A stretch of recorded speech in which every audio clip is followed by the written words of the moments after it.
Hello, I'm Dr. Haas. I'm a certified endodontist from Toronto, Canada.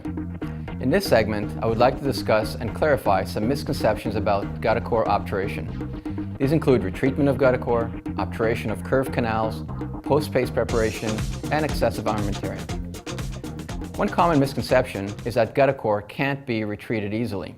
As far as I'm concerned, anyone that says this obviously hasn't worked with GuttaCore. If you can retreat any gutta percha obturation, then you can retreat GuttaCore. There's no plastic or metal core in the GuttaCore, so it's really no different. It's all gutta percha, so this is not an issue at all.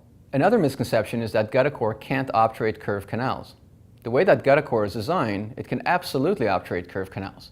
This is simply a misconception that I personally believe has been made by people who haven't tried GuttaCore. This in other cases demonstrate the ease with which GuttaCore manages curved canals. This is not an issue. Often, dentists think that post-paste preparations are difficult and require a post-prep kit.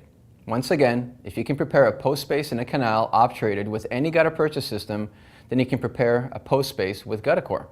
Since GuttaCore is all gutta percha, it's no different and does not require any special post-prep kits.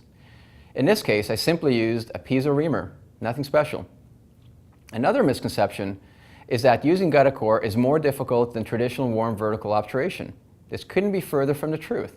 For instance, traditional warm vertical downpack obturation techniques require far more steps and are much more technique sensitive. I'm really oversimplifying it, but they would require the following: a master gutta percha cone, searing off the cone, and backfilling the canal are, in my opinion, far more difficult to perform and perfect than using a short and warmed gutta percha point on a carrier. And in my opinion, they have a much more difficult learning curve. Along with a greater number of steps required for traditional warm obturations, they're also much more likely to result in obturation and plugger voids. This is shown in the following x-rays. A final misconception I'd like to discuss is that GuttaCore requires extensive setup and armamentarium. This is actually quite the opposite. Let me point out what is required for traditional warm vertical obturation. You need a master gutta percha cone, multiple pluggers, warm obturation delivery unit with the gutta percha pellets or carpules, and a hot tip instruments.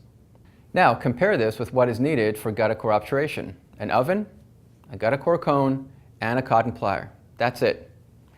As a recap, you've now seen how retreatment of GuttaCore is not an issue.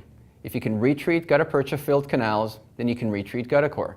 The same is not true for canals obturated with gutta percha and plastic carriers. As for obturating curved canals, well, the cases shown demonstrate how beautifully GuttaCore can obturate curved canals. Furthermore, post-paste preparation of GuttaCore obturations is as easy as with traditional gutta percha obturations. To this, I'd like to add that post-paste preparation in other carrier-based obturations, ones that have plastic core, is anything but simple, and unlike with GuttaCore, they do require special post-paste kits. The beauty of this obturation technique is in its simplicity and engineering. In my opinion, this simplicity and great engineering make the GuttaCore system the most predictable and efficient obturation system on the market. I hope you found this useful. Good luck, and thank you for your time.